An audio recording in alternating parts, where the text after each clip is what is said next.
Welcome to Transcendent. I'm Raya, and I'm the daughter. And I'm Joe, and I'm the dad. You know, Dad, for every year as long as I can remember, I've received a Valentine's card from a secret admirer. Really? Yeah, I was so bummed that I didn't get this one this year. Wow. Yeah, really disappointing. Hard year. First my grandma dies, and now this.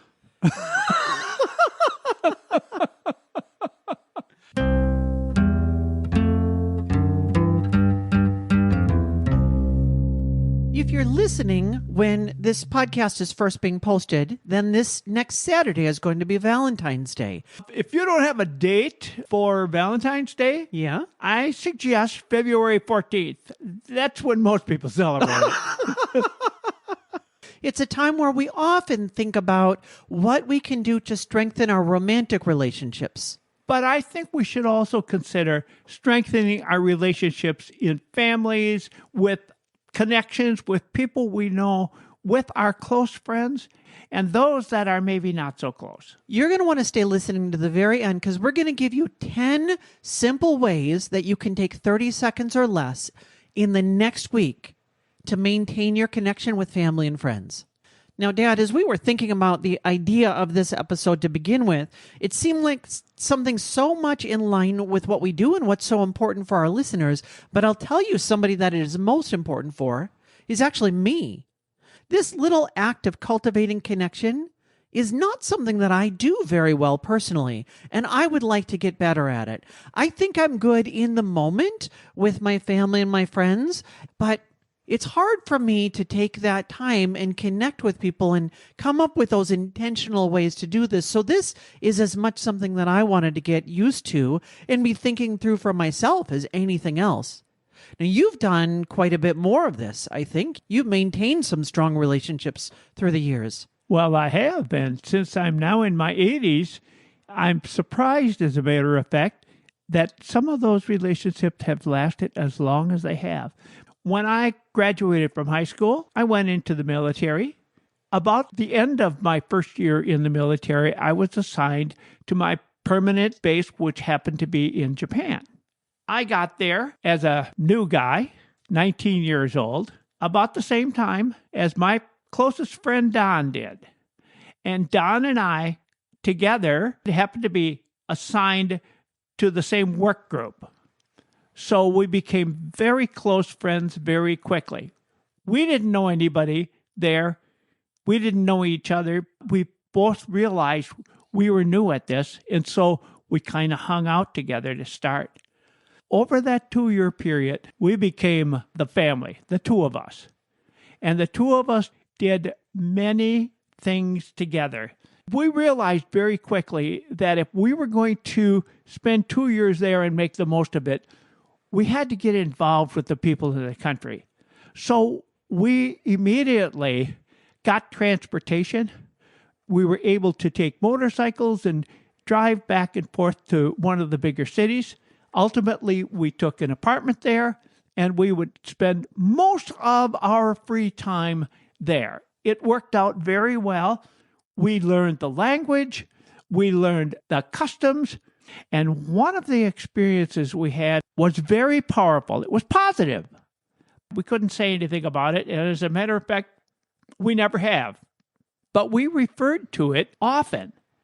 We learned a Japanese saying called, "Some days you get the bear and some days the bear gets you." Well, you know what that means. If the bear gets you, it's certainly not good. Right. It seems like you can have the bear get you once. Yeah, that's pretty much right. That was our code for it. This happened to be a day when we got the bear. And it was such a powerful memory for us, we will never forget. And it's something we were, to this day, cannot share. You could tell somebody, but then you'd have to kill them. That's pretty close. And that tied us together for life. When we get together, at least once, we won't say anything about it. We'll just say, like when we got the bear. And we know what we mean. Sure. It's a shared language. It's a shared memory. Exactly. It's shared little things. And I think all relationships have something like this, where you have inside jokes and you have things that you've gone through together, and remembering those things helps you to remember how those people, either in your family or in your case, in your found family, which is so important in LGBTQ plus relationships, especially, that so many of us have had to build our own friendships. Yes. And you remind yourself of those things. I got a message from a close friend the other day, and the Facebook group that I'm in with that friend and all of their other people is called Their Family. They named this group as Their Family because we are the people that they consider the most important to them in their life. And that really is meaningful to me. So what happened with this, after we finished our time overseas, we got home. He went back to New York. I went back to the Midwest. And together, we stayed very close because of this situation of when we got the bear. There were a lot of other wonderful memories, too, that I could share with you. But this was the connection. And that connection was so close, he became best man at my wedding, which was 2 years later. I became best man at his wedding in a similar time. And that worked out really well. After that, we stayed together often. They would come back. They had kids. We had kids. The kids knew each other. Even though we had that distance between us. You've lived several states apart for now over 6 decades. Is that right? That's correct. And yet, through all of that time, you've always really considered him your closest friend. Yes, Yeah. that's right. And even now, when I have something to share, something good, who do I think of calling first? It's my best friend, Don. And if it's something that is something affecting our family and it's a big deal, who do I share it with? My best friend, Don.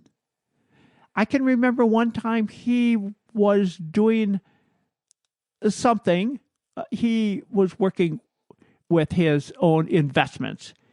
And he had a situation that turned out to be really good for him. And it all happened in one day. And he was so excited. What did he do? He picked up the phone and called me. And it was wonderful. And unlike some other people, the two of us, when something good happens, we celebrate for the other person. We don't think, oh, well, gee, he's getting that and I'm not. We celebrate because we know how much that means to us that other person had some success. If there's a situation that might be a health problem in the family or something like that, we share with each other because we know that means as much to them as it does to us. The connection is the critical part. And the connection really is what we are talking about here. It's those connections, and it's cultivating those connections that really matter. And maybe you happen to be somebody who isn't really connecting with somebody that you used to a long time ago because maybe you came out and they weren't accepting, or maybe they came out and you weren't accepting, or something like that. Or maybe it's just you drifted away because of that. Maybe there are people out there that you've really never been able to connect with to make the friends that you should have because you don't know how to go about it. So we've got a lot of tips for you on ways that we can do that. So let's talk about kind of the big idea with all of this is that this is especially perfect for those relationships that aren't quite right. Not everything is really resolved. The idea is, how do you keep that loving connection? How do you cultivate that connection? We're looking for little acts, little gestures that you can make. We're not trying to fix everything. We're just trying to keep that thread of connection from breaking. We're looking for small, no strings attached moments that really are saying to somebody, you still matter to me. We're talking about things that you can do to make certain that you remain connected. maybe doing a text, for example, or sharing a photo, or taking a selfie and sending it to somebody, or remember when we did X? And I was just thinking about that. That kind of thing is a connection. Sometimes you could say, hey, I just emailed you this article I saw about restoring an old Indian motorcycle, and I remember you got that. And that's really cool. And so I thought you'd find this really exciting. It made me think of you, and I wanted to send you this article. Or maybe you could just say, hey, I'm just checking in. I just want to see how things are going, and I haven't thought about you for a while, and I just want to see how you're doing. It's all a part of keeping that relationship together. You know, relationships don't decay because of disagreement. Relationships fall apart because of neglect. I have some very close friends that are especially good at doing this with me. You may remember the episode that we did where we interviewed my friends Amira and Julia. Yes. And Amira is good. At least once a week, I will say, she will send me something that she has found online, some funny little clip or some meme or something that she just thinks is I'll find amusing, and she'll reach out to me just to touch base with me. She's kind of sending me a little ping. I have other friends like this. My friend Carrie, that I know is a listener to this podcast, will reach out to me every few days and just check in. How are you doing? I hope everything's going well. How are the kids going? I'm thinking about you. I have multiple friends that are very good about doing this. Just a little thing, not a big point of connection. It doesn't require me to make any kind of a major effort. And every time they do this, I'm so grateful at the way that I have been important to them. It just reminds me that they were thinking about me. And I would like to be better at this myself so that I can be more of that person for the people that I care about in my life. You know, and it doesn't just mean people who you are connected with now. What I'm doing right now that I'm 82 years old, I remember some of my friends from high school that I haven't seen for a long time, and I have been connecting with them. I just call them up, and I call them by the nickname that I used for them. Yeah. And I call up a guy, and I say, hey, LB, I haven't heard from you in a long time, and I just called to see how you're doing. And we connected. That actually was a nice thing, and I was glad to do it. I'm looking forward to getting together for lunch sometime. Another friend of mine through high school was one of the people that I was very close with. In fact, we had the same first name, Joe, and it was kind of nice. We spent a lot of time together, not at high school so much because it was such a big high school. We rarely saw each other even in the halls, but it was after school and on the weekends. Plus, our connection was really tight because I was, at that time, dating his cousin. So that was really cool. Oh, wow. We were very, very close friends. And I made connections with him about 5 years ago, and that continues today. And that's wonderful. Well, stay tuned after the break. We're going to come back and talk about some very specific, practical applications for how we do this and some things we want to stay away from. We're going to talk about some tips for parents. We're going to talk about how to stay connected when you have differences. We'll be back right after this. I'm Chuck Reynolds, and I started listening to Transcendent because Joe is my friend.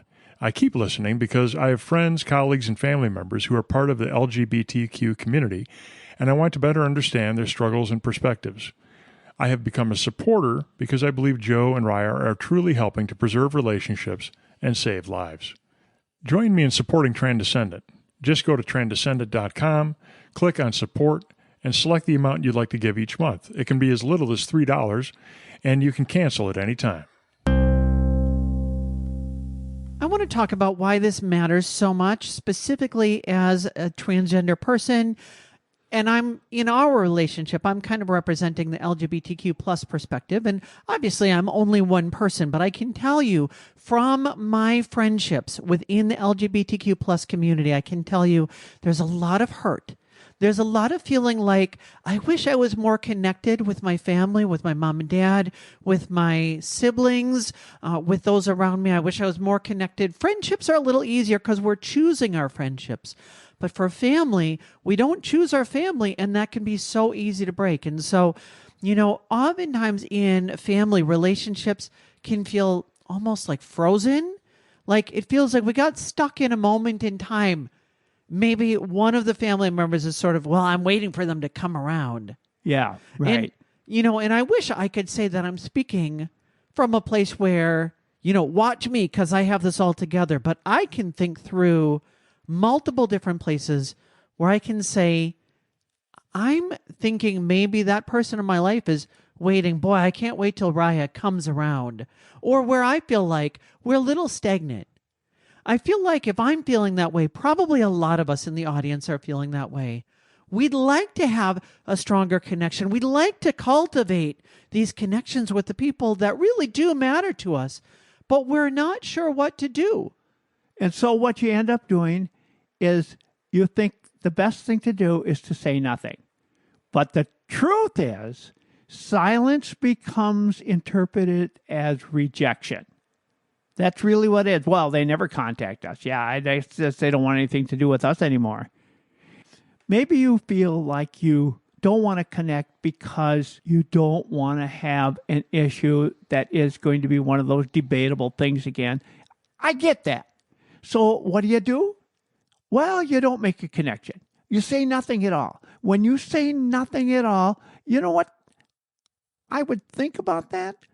Well, they never call. They never connect with us. So, why should I try to connect with them? Maybe that's what they would be thinking. So silence is not really the best situation. The best situation is to try to make a connection. See if you can make a connection that leads to developing a stronger relationship together. And especially if you are a parent of an LGBTQ plus person, maybe you're listening to this podcast for ways that you can connect with them. Let me tell you, that little gesture, that little act of connection can feel like a lifeline. You may be sitting here feeling like, well, I don't know what to do. And silence has become normal. And that distance has grown and grown so that now the relationship feels like it's become hardened. Making that little act feels like you are throwing them that lifeline and saying, you matter to me. And that may be the point of brightness in their day that they really needed from you. I see a lot of that avoiding each other kind of thing, especially in today's society, where there is a lot of people who are avoiding somebody who was a good friend of theirs because they disagree politically. Wow. You see that, and they just are not getting along because they keep trying to address that issue. But I also see others that are some are blue and some are red. And they get along just great. How do they do it? They avoid that particular conversation. They know there's not going to be anything. You're not going to change anybody's mind.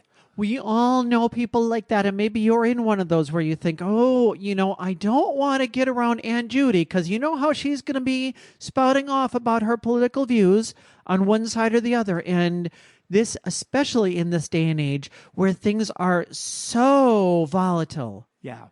This is a time where, not to say that those things don't matter, those things matter more than ever, but not to the exclusion of our family relationships. Right. And when those political viewpoints, which are very important, when they overshadow our most important relationships, that's a time where we need to take a step back and say, what can we do to sidestep that? How can we get around that? So we want to talk about, as we cultivate connection, what these acts of connection are, and especially some things that we want to avoid. What are these acts of connection not? What do we want to make sure the pitfalls are that we avoid? First, let's talk a little bit about what these are supposed to be. These are simple points of connection. Things like, hey, how's your job going? How's your pet doing? Talking about a shared memory, remembering the day you got the bear together, or sharing a funny meme. that point of connection, remembering here's who we are and here's what we're about when we're together. So it's not a debate. It's not a teaching moment. Oh, well, I'm going to tell you how it is. It's not that. It can't be that kind of a thing. And it's not a test of loyalty. I can tell you one of my closest friends right here in our town and I disagree politically. But we are very close friends, get along very well. In fact, we often have lunch together, just the two of us. I would say probably 2-3 days a week. And we're very close. But we can avoid things like, well, I'm going to get to tell you exactly why you're wrong about this. We stay away from stuff like that. So you may remember that classic book, How to Win Friends and Influence People. Of course. Great book. Even after all these years, the version that I have says the only book you need to lead you to success. And it just gives a lot of very practical points of how to maintain friendships and relationships. The very first point that Dale Carnegie makes in that book is he says, do not show criticism. There is a place for constructive criticism, and there is a place for having difficult conversations. But when your goal is to maintain a friendship or a relationship, the number one thing you want to do is eliminate all criticism. Right. So don't say, that dress makes you look fat. Right. Or lots of other kinds of things. I hate how you're always talking about how that dress makes me fat. We're looking for only ways that our communication makes somebody feel good. You think about if your number one goal is to preserve a relationship, then your number one thing that you want to do is eliminate anything that makes the other person feel bad. Yeah. If you're adding a lot of things in there that are making somebody feel bad, it's exactly opposite from what you want to do to preserve a relationship, isn't it? So you open it up with things like, oh, hey, I saw this and it reminded me of something you and I did. Or, I sure hope your day is going great. What happened today? What are you doing? How are things going? Or maybe, remember when we got the bear? Right. Actually, I wouldn't even have to say that because all I'd have to say is the bear. Yeah.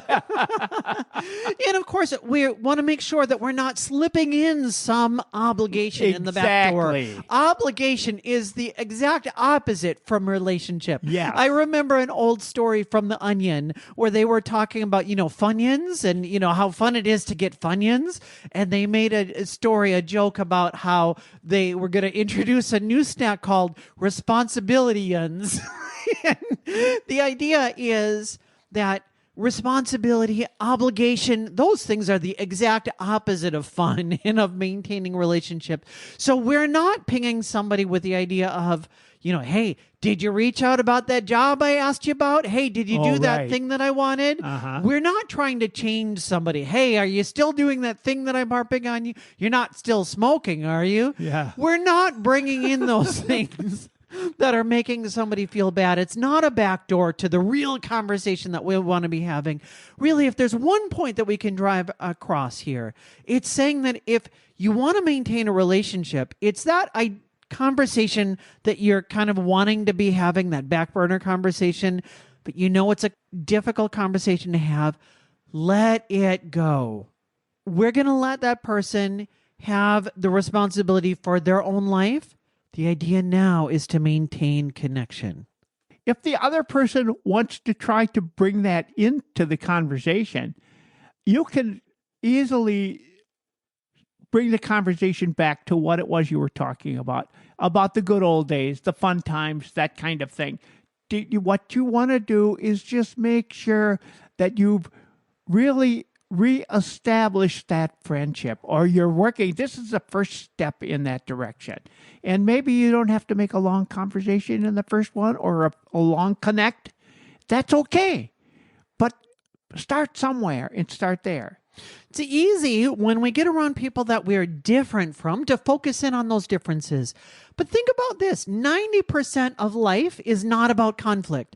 And 90% of the things that we care about are things that we mutually care about. We all want love. We all want respect. You might both care about the local sports team. You might both care about things that are happening locally. Stay on the points of agreement. This whole connecting together again isn't about the big conversations.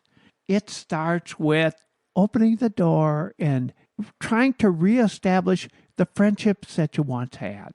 Some practical tips for parents here. You may be in a situation where you feel like your relationship is strained or even broken. Somebody has come out to you, or maybe you're in a situation like me where you came out as LGBTQ plus yourself. You want to think to yourself, what would I text my loved one if none of this had ever happened? You want to let them respond without having to make this a big thing. We want to find those points of connection, those points of agreement, and cultivate that. Right. Yeah. We can say, boy, it sure is cold today, isn't it? Because it really is. It sure is right now. Think of one person right now that you want to bring a little bit closer. Re-strengthen that relationship that you had in the past. Take a low-risk idea. One low risk of the 10 things Raya's going to give you that are low risk. Pick one that you're comfortable with and do it this week and be glad you did it. Number 1, send a single emoji. Maybe you send a heart. Just heart for you today, or send the hand waving emoji, just waving hi. Number 2, snap a quick photo. Coffee or your pet or the sky with a caption from my world to yours. Number 3, share one thing that reminded you of them. A song or a meme or a quote. Hey, you just popped into my head. Number 4, ask one small question. Hey, what are you watching recently? Hey, what's one good thing from your day? Number 5, leave a 20-second voice note. Hey, no need to reply, just thinking about you today. Number 6, use a no-pressure text. Hey, just reply to me when you have the space. That's fine. I just want to let you know I care. Number 7, comment on their post. Go on to Facebook or Instagram. Just let them know, hey, this made me smile. I'm so proud of you. Number 8, set a tiny ritual. Just doing my Sunday check-in. Hey, one short message after my day on Friday to let you know I'm thinking about you. Number 9, send a future you promise. Hey, let's grab coffee together in March. I'll bug you about the dates a little later. And number 10, say the quiet part out loud. Hey, I want you to know I'm not always good at reaching out, but you matter to me. 10 simple ways. Every one of these will take you 30 seconds or less. Pick one of those and make that front and center right now. I think one of the nice things about that is if you can deliver some good news about something. Little good news always helps. Even if you can't think of anything except bad things, you can say, boy, I went through a bout of COVID and it was tough, but I'm feeling great right now, etc., etc. Right. And one thing that will always make you feel great is this podcast. What will make us feel even better is when you share this podcast with someone. That would be another great opening. Hey, I heard this great podcast and I just called because I want to share it with you. We do appreciate that. And we appreciate you coming back here week after week. If you listen on Spotify or iTunes, if you would go on and leave a quick review of this podcast, it really helps out. And with that, we'll see you Monday.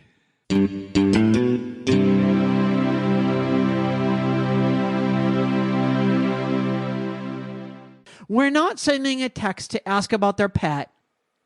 No, sorry. That's exactly. I have it exactly backwards.